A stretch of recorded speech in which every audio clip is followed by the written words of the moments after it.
how to set the email folders to sync in Samsung email on the Samsung Galaxy S24 series. First, tap on the home button to go back to the home screen. Then open up the Samsung email app on the home screen or in the apps screen. Now from the inbox view, tap on the menu key. Next, tap on the settings icon.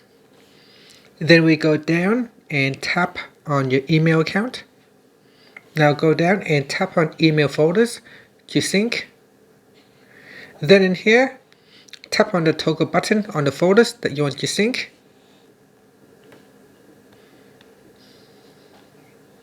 And that's it. After that, tap on the back key to go back to your inbox.